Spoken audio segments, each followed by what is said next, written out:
Then there's a demonstration by one of the Tupperware dealers who lives in your community. You can see and buy Tupperware at a Tupperware party. Tupperware freshness, that's our promise. Look at all the ways we...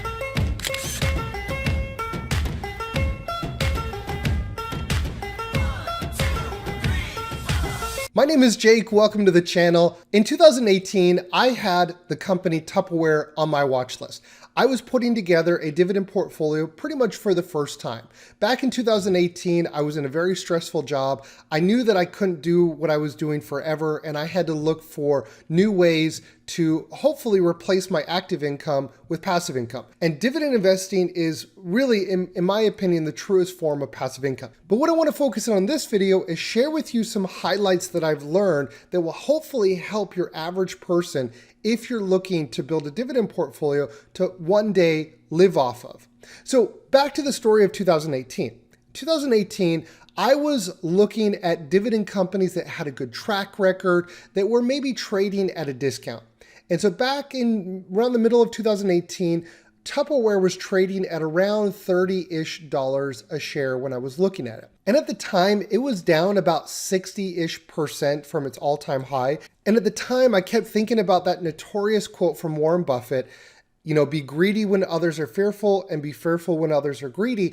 And ultimately, I can't remember why, but I didn't end up pulling the trigger and I didn't end up buying Tupperware. Now, I'm not a wizard, Harry, but I can't contribute any specific thing other than, you know what, I just decided to go with other options. But if I would have ended up investing in a Tupperware and pulled the trigger, today it would have looked completely different. And now you have to only imagine, what if I was really, really greedy when others were fearful? And what if I went like all in? Or what if I put like 20% into this one company because I love the brand and I use Tupperware, right? That's the scary thing. That's what a lot of dividend investors get wrong. And I want to talk a little bit more about that. So fast forward a couple of years, I put together this dividend portfolio here in M1 Finance. Okay. And in my portfolio, I've not always picked all the winners. I've had some losers in my portfolio. I had some things that, didn't work out, but my portfolio is very well diversified and it's centered around my goals and my time horizon. In every single company in my portfolio, it holds a specific purpose of why I invest in the company.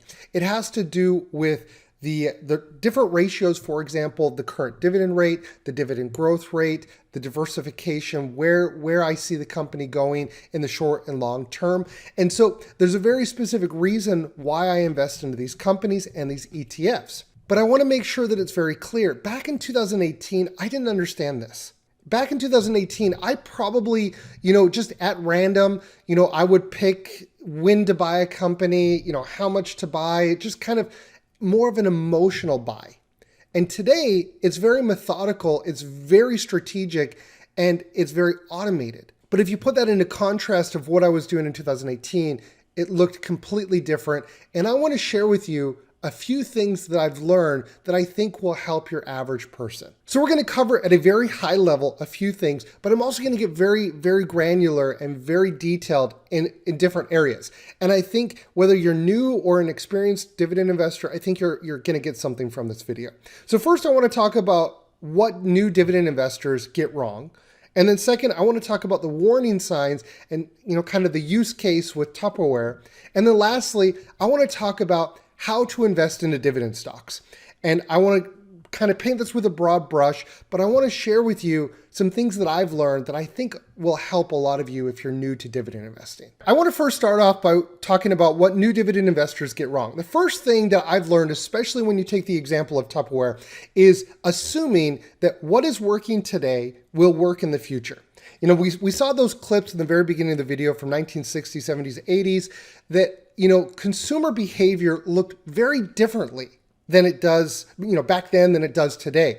And the first mistake that new investors make is they think because something is working today, that it will obviously work in the future because they don't know anything different. Because you never know if there's going to be a disruptor, somebody come in and take market share from a company through a new technology. Use, for example, Amazon, right? Imagine, you were a retailer before, the internet, before Amazon. Things look completely different today than they did back then. And, it kind of looks a little like this. Your friends are having a Tupperware party, and you're invited. In the company of friends, it's learning and sharing with people who care. In the company of friends, you're in the company of friends. Welcome to Blockbuster Video. Is popping up all over the country. There's one near you. Blockbuster Video. Wow!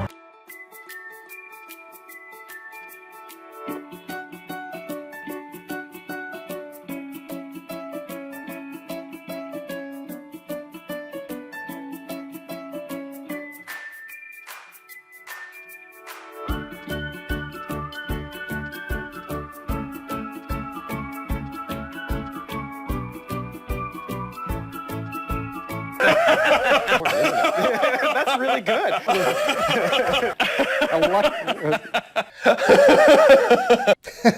Oh my gosh. All right. Okay, let's talk about the next thing. So what new dividend investors get wrong. The next thing is new dividend investors, they don't understand how to invest based off of your time horizon. How to invest based off your time horizon dictates everything. And how I was talking about back in 2018? I did not understand this. I was investing into different companies and, kind of all over the place because I didn't know what my goal was, my time horizon, right? When I plan on living off the dividends, because that dictates what dividend yield you should be looking for, what tax, account you should be looking to invest in, as well as the growth rates. So not understanding your investing time horizon is what new dividend investors get wrong, and something that I got wrong back in 2018. The next thing that dividend investors get wrong is they focus just on high yield and not on total returns. The dividend is just part of the return, okay? Just because a company is paying a 7, 8, 10, 12% dividend doesn't mean that it's a great investment long term. And when you think about total returns, it's the capital appreciation, the share price, plus the dividend. And as an investor, especially if you're young, you want to focus on where you're going to get the best total return. I did not understand that. I would go, I'm sure a lot of you are guilty. Be honest here. I want you to be honest. I remember years ago going back and looking at mutual funds or index funds, so actively managed mutual funds, and I'd see that they have like a 7% dividend yield, and then they'd have like a 1 or a 2% expense ratio. I was like, oh, that's okay because it has a 7% dividend yield. That negates the expense ratio. I'm still getting a good return. No, I didn't understand that. Just because it has a high dividend yield, it doesn't mean that the total return is going to be better. And so really learning and understanding the total return is absolutely, it's fundamental to all of this. The next thing is not diversifying properly. If you don't diversify your portfolio, that's where you're really going to run into troubles. Imagine that, what if I would have gotten like 20 or 30% into Tupperware or in these other companies and they go bust? So not diversifying your portfolio is what new dividend investors get wrong all the time. The next thing is neglecting tax optimization, not understanding which account to invest in, where to hold your qualified versus your non-qualified dividends. Not looking at the tax implication is a massive red flag if you're new to dividend investing. It's so important that you understand how taxes work. It's not the sexiest topic in the world, but it's one of the most important. It's what separates the rich from the poor. Now let's transition into the second part of the video and let's talk about the use case of Tupperware and look at the warning signs. The very first thing that you have to understand if you're going to invest into individual companies, you have to understand moats, economic moats. What are they? Why are they important? An economic moat is kind of a fortress. It protects the company, a business, a service from external companies or entrants coming in and taking market share.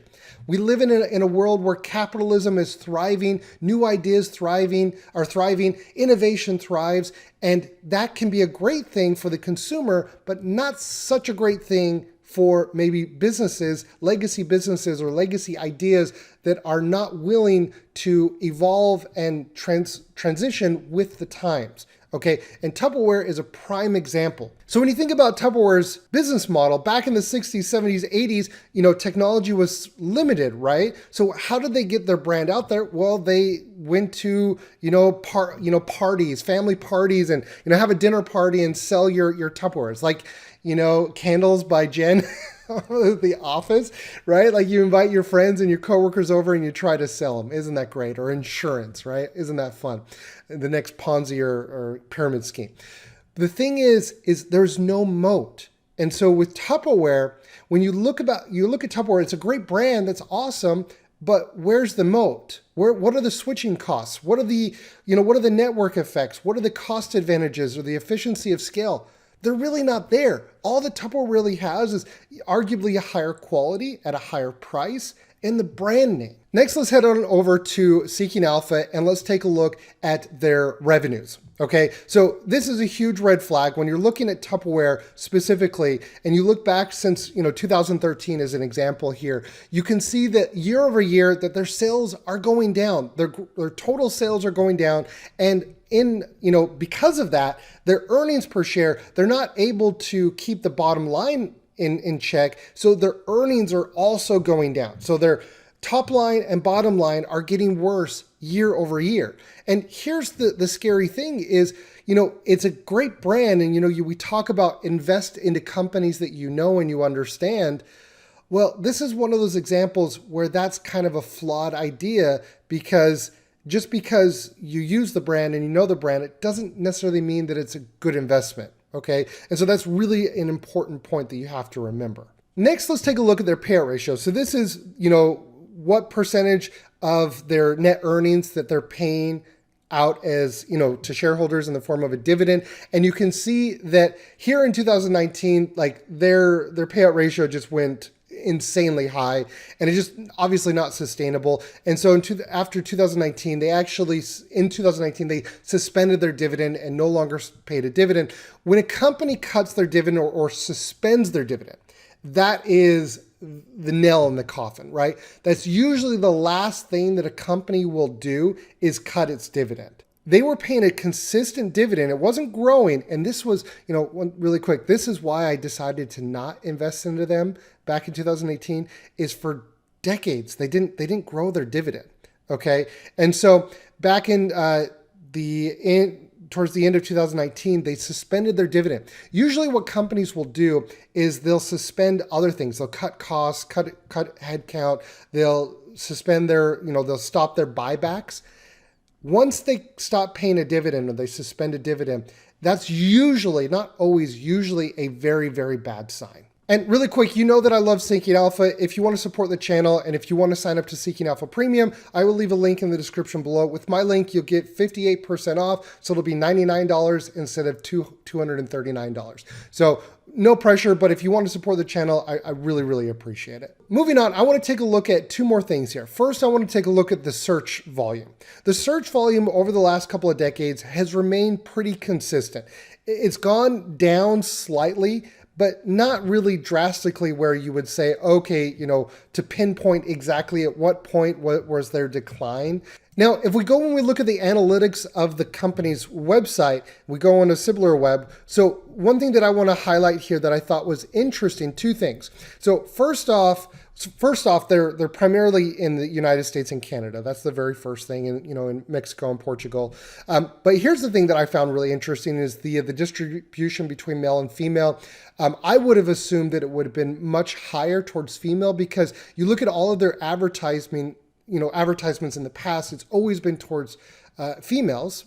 It's a fact, right? And so I found that was very interesting. And then, so the next thing is I was kind of curious, well, where are they getting their volume, right? So it's not like back in the 60s, 70s, where you go to a house party and, your friend is trying to sell you Tupperware and Gouda cheese, right? And serve you Gouda cheese or whatever. So I was curious, well, where's the volume coming from? So a heavy amount is coming from direct. Organic search is very, very high. So they have a really strong brand. They don't have a lot of paid search. So they don't spend a lot on consumer acquisition. They don't really need to because everybody knows the brand. Okay, so if everybody knows the brand, they're not paying a lot on customer acquisition, they're relying heavily on their brand and organic, well, why aren't they being successful? What's going on? So it's like, I just don't understand. There's got to be something. And then this is what kind of leads me to think, well, okay, this really has to do with consumer behavior. Okay, now follow me here. When you think about this, back in the 1990s, plastic was right around 150-ish. So the price of plastic has doubled over the last couple of decades. And you think to yourself, well, they got this amazing brand. Well, why are they not being successful? What's happening? What's so dramatically changed? And I think, this is my theory, is it really comes down to consumer behavior. You think about it, in the 1960s, 70s, 80s, how did people get products? Well, they would order over the phone. They would, through their friends, network, right? Maybe they go to a retail store. A retail store would maybe carry, the Tupperware brand, and then Tupperware would get, the prime shelf space at the grocery store. Well, what happens today? A lot of these grocery stores, they have their own brands, right? You got Costco with Kirkland, you got Target with Good and Gather, et cetera, right? So how could Amazon help? Well, Amazon was probably a blessing and a curse for Tupperware because they were able to get out to a broader audience, more eyeballs, but with that came a lot more competition. And when you think about it, at the end of the day, consumers, especially in inflationary times when the price of goods go up, consumers become more cautious of where they spend their dollars. And yes, they have a great brand, but they don't have pricing power. And because of that, because they don't have pricing power, consumers are not willing to pay the increase in price. They're more willing to just switch, which comes back to what I was saying earlier with the economic moat, the switching costs. There's no switching costs with Tupperware. And you look at Amazon, now given these are sponsored, right? These are paid, something that Tupperware does not do.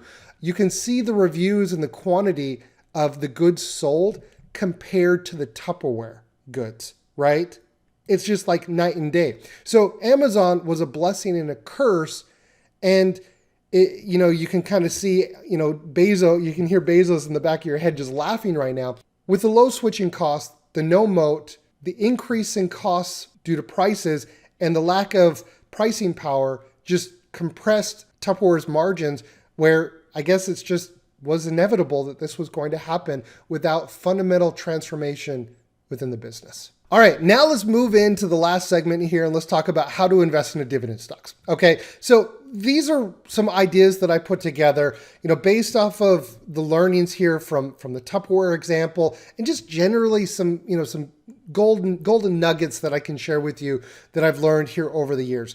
All the things that I wish I would have learned back in 2018, it would have saved me a heck of a lot of time. So I'm going to compress it very, very sweet and simple here and just talk about a few things that how you can invest in a dividend stock successfully, in my opinion. The first way to invest in dividend stocks is invest into high quality ETFs that hold dividend stocks. I call this the simple path to wealth. So investing into ETFs, dividend growth ETFs like SEHD and DGRO, in my opinion, is the easiest way to invest into dividend stocks. The second thing is to focus, if you're going to invest into individual stocks, focus on businesses that will provide the highest total return. So not just the highest dividend, but the highest total return, okay?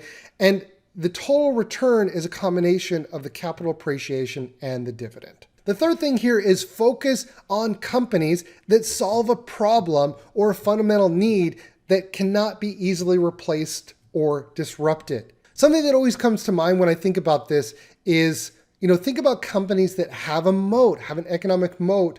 And a company that comes to mind is Coca-Cola, right? You think about the differences of, why did Coca-Cola succeed, right? It's just sugar water, right? They evolved and they transformed their business as consumer behavior changed, right? You go to the grocery store and you look at all these fruit juices or water, they've diversified their portfolio, okay?